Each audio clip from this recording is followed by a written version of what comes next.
Olá, galerinha do sétimo ano, tudo bem com vocês? Eu espero que sim, comigo também está tudo bem, tá? Hoje a gente vai então finalizar o capítulo 6, que fala sobre arte tridimensional. Então faltou a gente ver aí dois artistas, tá? Hoje nós vamos concluí-los então. O primeiro artista é o Henry Moore, de 1898 a 1986, tá? Ele é conhecido por trabalhar com diversos materiais e também com temáticas tradicionais antes de atingir o que ele chama então de seu estilo moderno. Ele foi nascido na Inglaterra, em uma família em que ele tinha 8 irmãos, e ele desejou ser escultor ainda com 14 anos. Quando ele teve uma aula na escola sobre Michelangelo. E aí ele se encantou e falou, olha, quero fazer isso. Então, na escola, ele foi incentivado pelas professoras deles, que reconheceram o seu talento e apoiaram a sua escolha. Porém, em casa, os pais eles não aprovaram a sua escolha, mas também não impediram. Falaram, olha, se é isso que você quer fazer, a gente não vai impedir que você faça. Porém, eles avisaram que era uma profissão que não ganhava-se muito dinheiro. Então, apesar de não impedirem, eles alertaram sobre todos os problemas que ele poderia vir a ter com essa profissão, tá? Então, ele foi recrutado para participar do exército na Primeira Guerra Mundial, aos 18 anos. Porém, ele foi ferido e ele passou a atuar apenas como treinador físico. Logo, que ele voltou para casa, depois de tudo isso ocorrido, ele começou então os estudos de escultura em uma faculdade. Lá, ele conheceu uma pessoa, que era a escultora Barbara Epworth, que foi sua amiga e teve uma trajetória muito paralela dele, compartilhando algumas semelhanças aí no seu estilo.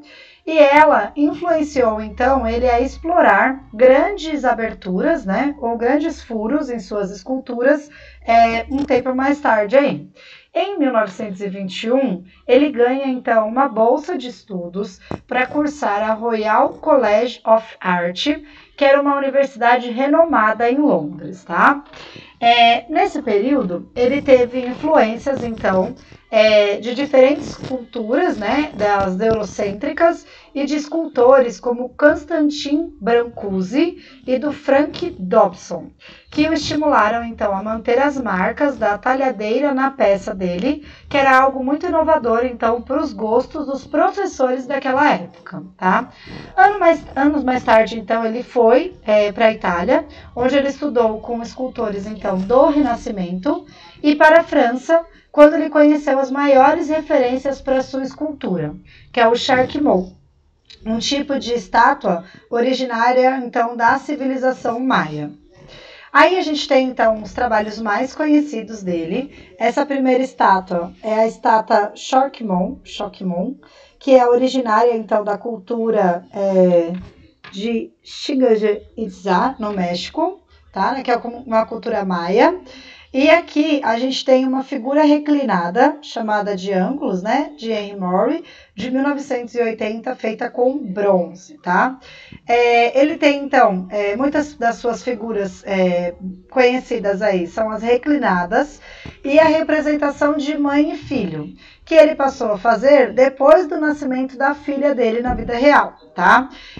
Não são representações tradicionais, mas são feitas por meio de certa abstração de algumas formas e valorizam o seu caráter orgânico, tá? Então, se vocês notarem, elas vão ser esculturas que parecem pra gente que tá faltando parte. Não sei se vocês conseguem ter essa mesma impressão ou não, mas para a Promireia a impressão que dá é que está faltando algumas partes. Porque ele valorizava o orgânico, ele valorizava a forma. Então a gente consegue entender isso observando as imagens aí, tá? Por exemplo, se a gente observar aqui a perna dessa, parece que é uma perna única, mas na verdade a gente tem duas pernas. Então é isso que eu falo, que ele às vezes absorveu algumas formas, ou ele tinha uma certa abstração que a gente pode falar aí nas formas, tá? Então, quando a gente pensa aí nas principais características deste artista, se quiserem grifar aí na apostila, podem grifar, tá? Ossos, curvas naturais do corpo e de elementos da natureza, como conchas e pedras, foram grandes, então, objetos de estudo e observação deste artista. Para apreciar suas obras, vale a pena exercitar o olhar em um passeio de reconhecimento de sua forma, que não são realistas, mas que são naturais. tá? O escultor, ele trabalhava predominantemente com pedra, gesso, fundição em bronze. Então, se quiserem também grifar aí quais são os principais materiais usados por ele, pode grifar também, tá? Novamente, a gente tem outra figura reclinada de 1951, feita com gesso e corda sobre uma base de madeira, tá? Então, quando a gente pensa nesse escultor aí, a gente pensa em formas simplificadas, a ideia dos ossos, das curvas naturais do corpo, dos elementos da natureza, entre outras coisas aí, tá? Depois, a gente entra no próximo artista, na apostila de vocês está lá na página 281, e aí a gente tem um pequeno texto sobre este artista, feito pelo Ariano Suassuna, que é um grande escritor aí, tá? Então, o nome do artista é Francisco Bernardi, de 1927, e aí o Ariano Suassuna escreveu esse texto então, tá? Ele fala o seguinte: nós, nordestinos, nos preocupamos em sermos fiéis à terra, aos mitos, às histórias, às formas e às cores da região. Não nos damos por satisfeito, senão quando sentimos que tais coisas estão agredindo os outros à primeira vista, de dentro de nossas obras. Em Francisco Bernard, porém, não existe essa ânsia. Ele absolutamente não se preocupa em verificar se o que está fazendo no momento corresponde ou não ao mundo que o cerca, se está ou não em conformidade com o seu tempo. Aqui, adota uma linha vista num jarro persa. Ali, se inspira num desenho renascentista. Acolá, num friso grego ou medieval. O fato é que o Brasil e o Nordeste são exatamente os herdeiros legítimos da tradição ocidental latina, barroca e luxuriante. De luxo, tá? De luxo, falei errado, de luxuriante, da cultura mediterrânea. E como ele, ao mesmo tempo, absorve naturalmente tudo aquilo que o rodeia. O resultado é que a sua obra é mais universal e é a mais fiel à terra de quantas já saíram do Nordeste. Então, se a gente pensa nele, a gente pensa que ele não se preocupa com qual é a referência dele. Ele tem várias referências. Ora ele se inspira num vaso persa, ora ele se inspira numa arte barroca. Ele não se preocupa com o que se inspirar. Ele se preocupa com o resultado final. A gente tem que criar uma obra aí, tá? E ele não está preocupado em fazer algo voltado para o mundo que o cerca. É o que ele quiser fazer, tá? Então, o Francisco Bernard, ele é conhecido principalmente por seu trabalho como ceramista, ou seja, ele trabalha com cerâmicas, tá? No início, né, quando ele ainda era um estudante de artes, ele acreditava que a cerâmica era um suporte que servia apenas para fazer utilitários, coisas que a gente utiliza no dia a dia, como pratos, potes, panelas, vasilhames, entre outros aí. E por isso ele se dedicava inicialmente à pintura a óleo. No entanto, quando ele foi para a França, em 1948, ele viu uma exposição de cerâmicas do Pablo Picasso e ele descobriu que outros artistas importantes como Marc Chagall, Henri Matisse e Joan Miró também trabalhavam com esse suporte. E aí deu um estalinho nele, falou, olha, se esses artistas que são tão importantes trabalham com esse tipo de material, por que eu também não posso trabalhar? Então isso, né, o incentivou a estudar aí a ideia da modelagem em argila como uma forma de expressão. E aí ele usa da argila para criar muitas de suas obras. Então por isso que a gente fala que ele ficou reconhecido por conta dos trabalhos como ceramistas, tá?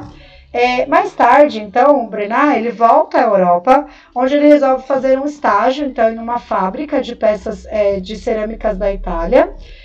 E neste período ele desenvolve então experimentos de queimas de peças com esmalte cerâmico, que possibilitam a aplicação de diversas cores, a textura sobre a obra, entre outras coisas aí. Ou seja, ele estuda o material que ele resolve trabalhar, ele vai atrás de o que ele pode fazer com aquele material, quais são as possibilidades, quais são as técnicas que ele pode utilizar e assim por diante. O Bernard, ele havia estudado no ensino médio com o Ariano Suassuna, que mais tarde, então, se tornaria um grande escritor do brasileiro, e ele produzia um jornal literário, cujas ilustrações, quando ele ainda fazia tinta a óleo, né, obras com tinta a óleo, cabiam então ao artista que é o Brennan. Então o Suassuna escrevia e o Brennan ilustrava, tá? Quando eles se tornaram adultos, eles permanecem então amigos, né? E eles participam do movimento memorial Armorial, que era uma iniciativa da criação de arte erudita com base nas artes do Nordeste, tá?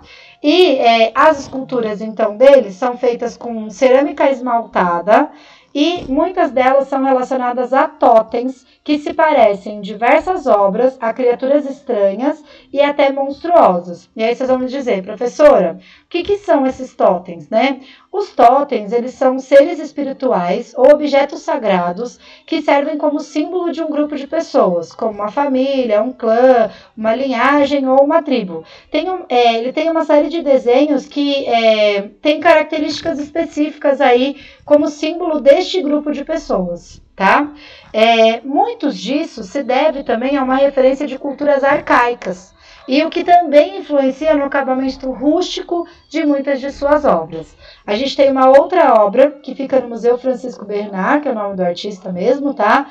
Em Recife, no Pernambuco aí, tá? Então é legal a gente pensar que ele constrói muitas dessas obras feitas com cerâmicas e ele fica conhecido por essa característica aí da cerâmica esmaltada, tá? Que é uma cerâmica como se fosse pintada já.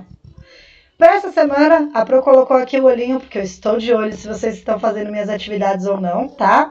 E aí a gente tem para realização as questões da página 284, exercício 2, e o para conferir da página 285, exercício 4 e 5, tá ok? São, na verdade, os exercícios finais deste capítulo, e aí a gente corrige depois no chat juntos, tá bom? Um beijo no coração de vocês e até a próxima videoaula. Beijo, beijo!